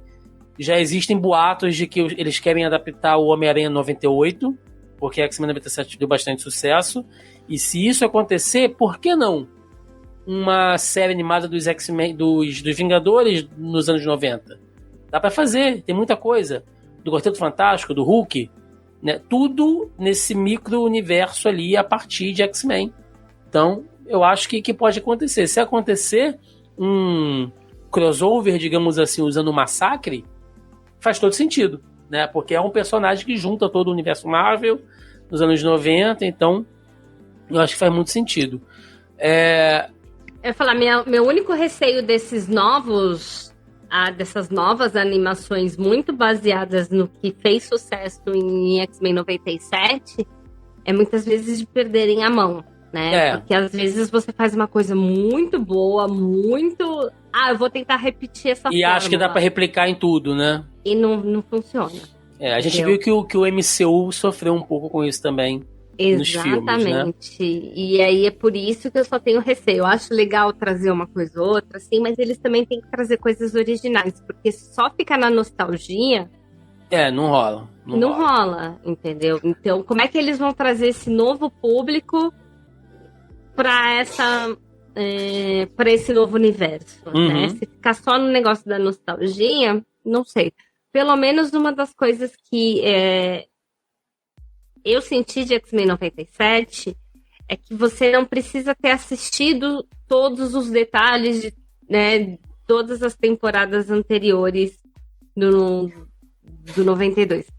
Você tem que ter um conhecimento simples. Então, Sim. se você viu, sei lá, os filmes do X-Men, você já entende mais ou menos quem é cada um e você consegue assistir o resto da temporada numa boa, sabe? Então, tem esse quesito que ajuda a trazer ali uma nova geração, além de reacender o fogo da geração que viveu tudo isso. É verdade. Você quer fazer alguma consideração de algum personagem, alguma coisa que a gente possa ter deixado? A gente ia falar um pouquinho, né, de algumas personalidades que você comentou. Eu acho que, assim, a gente vê como eles conseguem trabalhar um pouquinho da evolução de cada um desses personagens, né? Uhum. Claro que alguns são mais... alguns são demonstrados mais do que os outros, né? Mas você vê, assim, essências de evolução em todos os personagens. Uma das coisas que eu achei interessante, apesar de eu não gostar, tá vendo? É a questão da evolução do Ciclope, né? Uhum. Porque ele tá muito naquela fase do tipo, o abandono do pai, né? E depois que ele descobre ainda que o Xavier tá vivo, essa situação ainda é muito pior, né? Sim. Então ele fica ainda naquela coisa meio reclamona dele, né? Meio reativa dele. Mas uma das coisas que eu achei interessante é que nesse momento de raiva dele, aquilo que a Madeline falou para ele era verdade. Porque ela falou, o Xavier pode ter deixado tudo pro Magneto pra gente poder seguir a nossa vida. E aí ele fala, né, que tudo faz ele voltar pros X-Men. Então você vê esse ciclo, como ele não consegue se desprender daquilo. Sim. Né? E aí essa consciência e essa evolução dele é muito clara, né? Como ele não consegue se desvencilhar daquilo e como aquilo acaba sendo tipo uma droga para ele, né? Porque ele precisa se alimentar daquilo. Então foi um dos personagens que, por mais que eu não goste, a gente vê aquela clareza de evolução e esse ciclo vicioso dele, né? Mas que teve ali um clareamento porque a paternidade trouxe novas visões para ele, né? Da mesma forma que a gente vê a Jean Grey assumindo, né, o Nathan como um filho e também tendo uma nova visão daquilo. Então, você traz detalhes de famílias, né, muito sutis, mas que são muito importantes se você olhar na reflexão do nosso dia, né? Além de toda a questão de crítica social, né, de todos esses quesitos que geopolíticos e econômicos que a gente já citou. Sim. Eu acho que a curva de evolução... Os dois personagens que mais tiveram curva de evolução para mim foram o Ciclope e a Vampira. Tá? A Vampira deixou de ser só aquela personagem sex symbol, né? Com a questão de ser muito sensual e tal. E mostrou sentimento, mostrou raiva, mostrou, sabe, um pouco de tudo ali, até um pouco de inspiração, né? Quando ela chamou o pessoal na chincha, né? Jogou na cara da Aurora que, pô, gata, você não tava aqui, né, fofa? Então você não sabe o que tava pegando e tal. Então, sabe, evoluiu mais do que ser só aquela gatinha que descia porrada em geral, né? E o Ciclope tá indo pro que a gente vê nos quadrinhos, pelo menos na minha impressão, que a gente chama que é o Ciclope reaça, né? O Ciclopaço, que é o Ciclope que simplesmente vai ficar de saco cheio, cara. Porra, seguiu o sonho do Xavier, não deu certo. Seguiu o sonho do Magneto, não deu certo. Quer saber? Eu vou seguir o meu caminho aqui, quem quiser que venha comigo. E aí é um Ciclope muito mais intolerante, muito mais radical, que ele é o meio termo entre o Xavier e o Magneto. Ciclope vermelho? E o Ciclope vermelho. Teremos? Eu acho que ruma pra isso, tá? Eu acho que ruma pra isso. Dos outros personagens, né, de todo mundo que a gente já citou aqui, o Fera mais uma vez apagadinho, né? O Fera que tá sempre meio ali, não tem muito destaque. O Gambit, acho que, porra, né, foi o grande plus dessa edição. A Jubileu teve o tempo dela, a Ororo teve o tempo dela.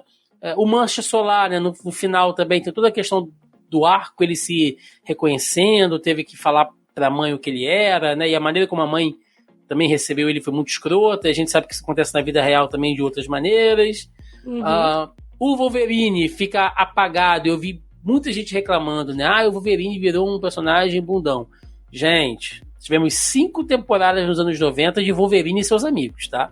Porque o Wolverine brilhou na série dos anos 90. Então agora nada mais justo do que dar espaço pros outros. Mas também, quando ele tem que aparecer, o que foi aquela luta dele e do Noturno contra as Super Sentinelas, sabe? Pra mim, uma das melhores cenas de ação. Então, quando ele tem que ser o melhor naquilo que faz, ele vai ser, né? A Jean deixou de só falar Scott Help, né? Passou a atuar também, porque, caralho, ela é a porra da Fênix, meu amigo. Tem que ficar baixando cabeça pra macho. Ela é uma das mentes machos. Ela é uma mutante nível ômega. Ela não tem que ficar baixando cabeça pra professor Xavier, Ciclope, nem porra nenhuma, não, cara. Então, sabe, teve bastante destaque. E o Morfo, né? Que tá revelando o Morfo com todas as suas transformações ali, né? Virou o Mercúrio, virou a Psylocke, virou o Juggernaut, virou o Hulk. Virou o Arcanjo. E no final acabou realmente uma coisa que a gente foi percebendo ao longo da série, é que ele realmente tem uma quedinha pelo Logan ali, meio que se declarou a ele ali no final. Então tem uma broderagem rolando ali. Todo mundo teve um pouquinho de destaque, né? Eu acho que o importante foi isso. Foi bem legal. Foi. E fora várias polêmicas, né? Tipo, Gambit de Cropped, Morfo de... Essa declaração do Morfo, né, pra cima do Logan. Várias polêmicas ali no longo dessa temporada aí, que algumas a gente até pula. Sim. Gente, pelo amor de Deus, tá? Se você reclamou do Gambit de Cropped, você não sabe o que são os anos 90, sabe? Pelo amor Primeiro de que assim, né, eu duvido que alguma mulher tenha reclamado. Como disse minha amiga, né? Foram todas viúvas do Gambit, então. Sim. E outra, aquele estilo anos 80, mais que a gente esteja falando de uma série anos 90, né? Mas aquele estilinho todo anos 80, ó, quem viveu anos 90 tem o coraçãozinho cheio de carinho por aqui. Sim. Eu só uso o cropped quando eu pego umas camisas que não me servem mais, Chibi. Aí tudo fica cropped. Fica tudo baby pança, sabe? Pegando assim pela altura do umbigo. Uma coisa linda. Antes da gente encerrar, Tibi, eu tenho aqui de volta, né? A gente que tinha parado de fazer um tempo aqui nesse novo formato, mas agora trarei de volta os comentários e perguntinhas lá do nosso grupelho do Zoneando Podcast. Lembrando, para quem ainda não nos acompanha, nós temos um grupo no Facebook, né, do nosso podcast. Mais de 300 pessoas lá. A galera comenta bastante, né? Quando eu deixo os comentários lá para a turma deixar suas perguntinhas, enfim. E essa semana nós vamos voltar, né? A partir desse programa a gente vai voltar ali com a participação dos nossos ouvintes. Se você também quiser deixar sua pergunta aqui, sua questão, é só fazer parte do nosso grupo no Facebook. É só entrar no Facebook e procurar por Zoneando Podcast. Você acha o nosso grupo. E temos aqui, olha, algumas questões, alguns comentários. O meu xará, o Thiago Santos, ele disse o seguinte: nos filmes, o Ciclope é um bunda rachada, que virou escada para as mitadas do Wolverine. Nessa animação, finalmente mostram o líder fodão que o Ciclope sempre foi, mas deixaram o baixinho de escanteio. Será que nas próximas temporadas teremos o mesmo destaque para ambos, ou será um ou outro? É o que a gente falou, né, Tibi? Agora o Ciclope vai brilhar, meu amigo. E o Wolverine, se vier como Cavaleiro da Morte... como vai ser bonito. Vai, o pau vai comer. Vai. Pode esperar. O Fábio Mourão, ele tá aqui, olha. Acho que essa animação foi o maior acerto da Marvel Disney em questão de stream. E mais ainda por soltar episódios semanais. Sensação de estar assistindo Game of Thrones ou Lost. Mas uma pegada noventista ainda. Acho que a única coisa que achei chato foi o episódio da Jubileu, né? E aí ele faz ali algumas colocações. Quanto ao resto da série, sensacional, Ciclope Vampira, enfim, sendo fodas. Tudo que a gente falou aqui, né? E aí ele bota aqui no final, aqui, pra terminar, Magneto tem razão. Eu quero uma camisa agora, Tibi, do Magneto tem razão. Eu quero.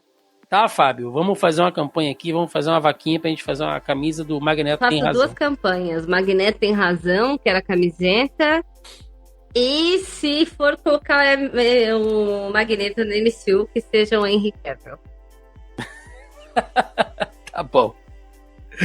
O nosso querido Everton Chagas, ele tá aqui, olha. Eu só queria ver uns poderzinhos, não entrar em depressão.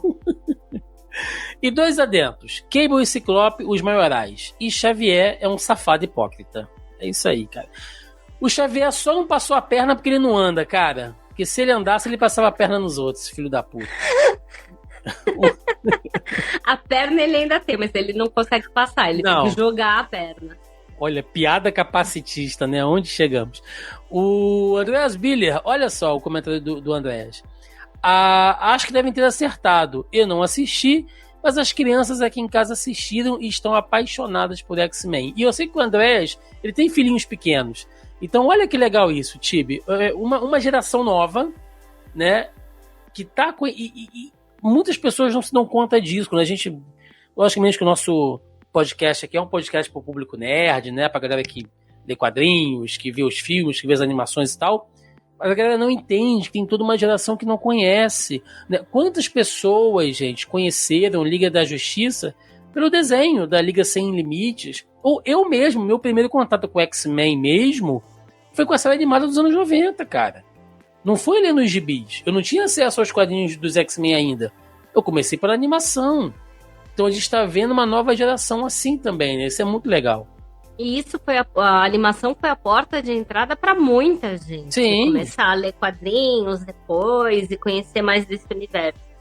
X-Men 92 foi um grande marco na história por isso, né? Sim. E eu acho que é legal ver essa nova geração entrando, ficando curiosa, porque talvez os quadrinhos antigos não funcionem para elas, mas elas vão querer conhecer o que tem de novo. Mas as sagas atuais, talvez elas não sejam mais para você. Talvez elas sejam justamente para pegar essa nova geração, sabe? Sim. E tem muito quadrinho novo, tipo Besouro Azul, Miss Marvel, outras coisas que podem trazer também, transportar essa geração que está começando a conhecer, né, esse universo via X-Men 97 para outras obras. Muito bom. O Cláudio Boaventura tá aqui. Será que vai sair mais animações desse estilo depois do sucesso? Tô torcendo para ver algo assim com Tropa Alpha, Os Clandestinos e a equipe Excalibur. Olha, Cláudio, eu já cantei a minha pedra aqui, tá? Eu acho que pelo menos uma animação do Homem-Aranha a gente vai ter. Do restante do universo Marvel, se não tiver animações separadas, deve rolar se tivermos Massacre, né? Se for rolar, vai ter um crossover de heróis muito em breve. Agora, especificamente da Tropa Alpha, Clandestinos e Excalibur, isso aqui é um pouco específico. Né? Talvez eles apareçam mais nos X-Men. Mas não 100% focado neles. Não, né? Não tem público. Até porque o Fox tá montando outra equipe, né? A gente talvez tenha uma X-Force aí muito em breve, né? Desenvolvida pelo... A gente não teve o Homem de Gelo aparecendo, a gente não teve o Colossus aparecendo, a Kitty Pryde, né? Então a gente pode ter uma X-Force aí muito em breve. E o Davi fecha dizendo aqui, olha, ele fez aqui uma comparação, olha, que o Jiraiya do Naruto, pra quem vê Naruto, o Jiraiya falou que fui apaixonado por uma mulher, não fui correspondido. Eu havia se interessar por um cara de cabelo branco e segui em frente morrendo em um combate épico. Ninguém me supera. Aí o Gambit, tá bom. Eu sei, tá bom. O Davi ele fez uma referência aqui que só os ouvintes muito antigos do Zoniano vão pegar, tá? Ele falou que a tia que me vende caldo de cana toda terça-feira me contou que se o Thiago Almeida pular de um avião e cair amortecendo a queda com uma rádio da óptica e falar a mim e meus ouvintes, todos vão aparecer ao lado dele. Essa referência do caldo de cana é muito velha, gente. Parabéns, Davi. E pra fechar, ele comenta: como é bom ver o Luiz Faer Mota dublando o Wolverine novamente. Ele carrega o legado do Isaac Bardavi, agradando quem cresceu com a animação clássica e trazendo os fãs da versão Evolution, que também vai dar voz ao Wolverine, né? Agora o Hugh Jackman em Wolverine e Deadpool. Inclusive saiu o trailer dublado essa semana que a gente tá gravando o podcast. E tá muito bom, cara. Inclusive, eu acho que eles seguraram pra soltar o trailer dublado justamente pra ver a reação. Sim, foi bem bacana, cara. Foi bem bacana. Então é isso, Tibi. Fechamos X-Men 97? Fechamos. Então vamos lá, vamos pro encerramento. Vambora!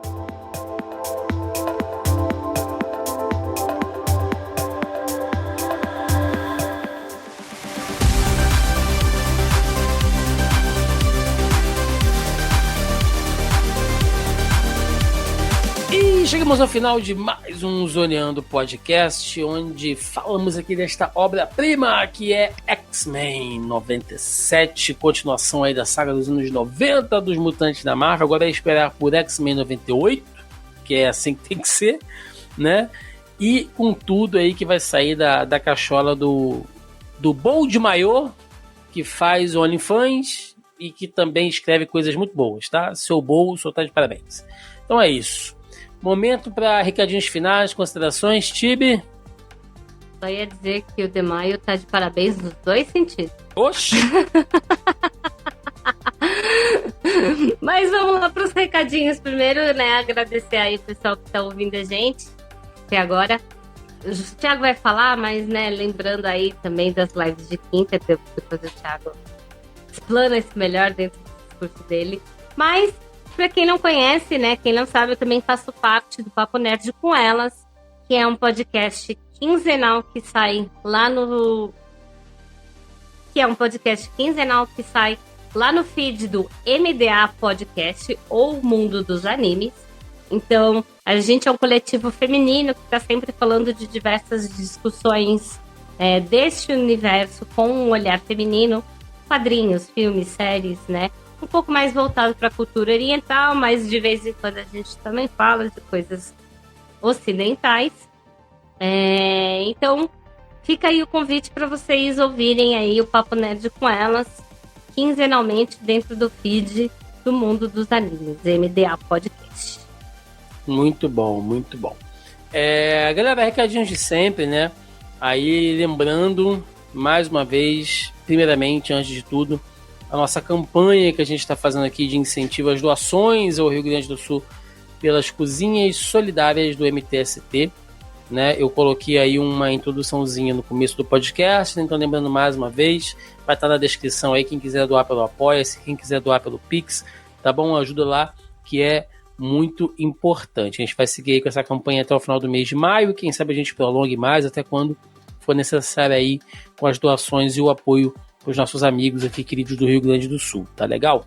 Fora isso, né, eu só tenho que lembrar vocês que o Zoneando Podcast está presente em todas as plataformas e aplicativos de podcast. Você encontra a gente pelo Spotify, pelo Deezer, Amazon Music, Apple Podcast, Google Podcast, qualquer aplicativo de podcast, é só você ir lá procurar por Zoneando que vocês nos encontram, tá bom? Semanalmente por aqui e também no nosso canal do YouTube, youtube.com/zonae. Batemos aí a nossa meta aí, né? A nossa primeira meta desse ano de 6K aí de inscritos no canal. Muito obrigado a você que nos segue. Se você ouve o podcast e não nos segue ainda, vai lá, cara, se inscreve no canal, ajuda, fortalece a gente demais. Lembrando que a gente fechou o site, a gente fechou nossa homepage ali, zonae.com.br, para focar todo o conteúdo agora no YouTube, tá? Eventualmente no futuro a gente vai voltar com o site sim, mas em outro formato. Agora pro tipo de conteúdo que a gente faz, né, totalmente focado em audiovisual, tanto podcast como de vídeos, as lives, não tinha muito sentido a gente manter um site aberto. Então a gente está focando no canal, estamos vendo o resultado, né, Tibi? A gente está vendo que o crescimento realmente está aparecendo. Então tem a versão do podcast tanto aí nas plataformas de áudio, ou também você pode conferir no nosso canal do YouTube, tem a playlist do Zoneando lá, com a versão em vídeo de todos os nossos programas, tá bom? Além disso, tem análise aí de série, a gente analisou aqui X-Men 97, todos os episódios, semana a semana, tá bom? Tem muita coisa aí pra sair, eu joguei o calendário das próximas séries que estão chegando, tem Casa do Dragão, tem Entrevista com o Vampiro, tem as aventuras do Superman, cara, tem The Boys, tem muita coisa ainda pra chegar, então se liga aqui no nosso canal, tem muita coisa bacana pra gente falar. Tem as nossas lives de quinta-feira, eu, Carol Tibi Martins, Marcelinho Delgado, trazendo aí o rolê, o giro de notícias da semana aí do Mundinho Nerd, falando de cinema, streaming, games, eventos, enfim. Né? Toda quinta-feira É a maior... a gente tá aí. Eu falei, a maior montanha-russa de notícias que você pode ouvir, Sim. porque é de 8 a 80. Sim.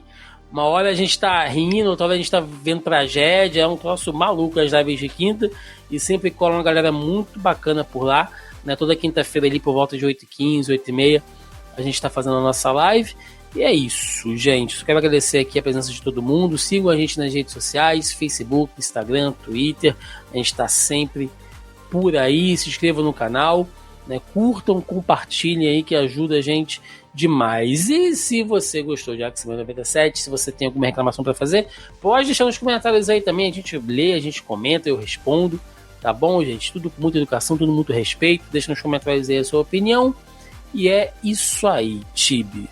Ficamos por aqui então, até semana que vem, um abraço, até mais, valeu! Falou!